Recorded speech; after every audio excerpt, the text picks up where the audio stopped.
One day, Edward was talking to Trevor when Douglas steamed by. He was pulling a train of heavy coal cars. "Come on, Edward. Stop gossiping in the sun when there's work to be done." Later, Edward spoke to Douglas. "Trevor and I are old friends, and you and he have a lot in common, too." "We do?" quizzed Douglas. "And what would that be?" "Scrap," said Edward quietly. Douglas gasped. "Don't mention that word. It makes me wheels wobble." "It does the same to Trevor," replied Edward. "He was being sent to the scrapyard, but the vicar and I saved him, and now he's really useful again. Even so, Sir Topham Hatt certainly does need another steam engine here." "Aye, he does, and quickly." That night, Douglas was still working. He had taken the midnight goods train to a station at a faraway part of the island where only the diesels work.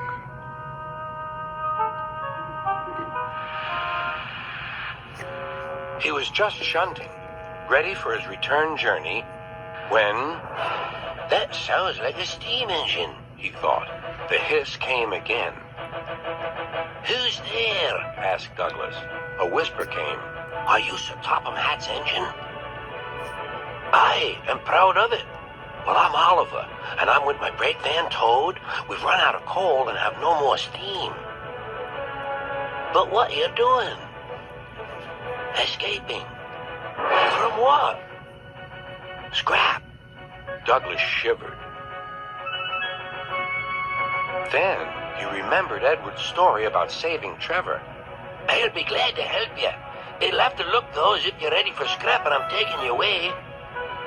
Their drivers and firemen agreed to help, too. Everyone worked fast. "No time to turn round. I'll run tender first. Come on."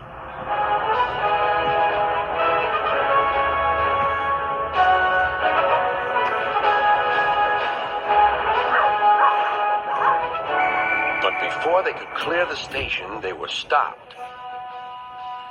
"Aha!" called a foreman. "A Great Western engine and a brake van, too. You can't take these." "Aye, but they're all for us," said Douglas's driver. "See for yourself." The foreman looked all over Oliver. "Seems in order. Right away, guard."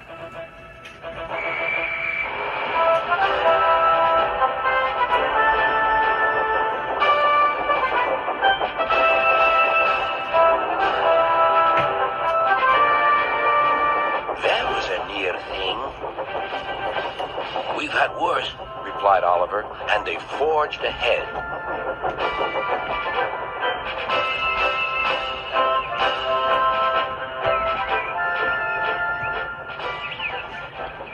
It was daylight when their journey ended. "We're home!" cried Douglas. "Shh," said his driver. "There are the works. We'll find a place for Oliver." Oliver said goodbye and thank you, and Douglas puffed away. The next day, Douglas told the other engines all about Oliver.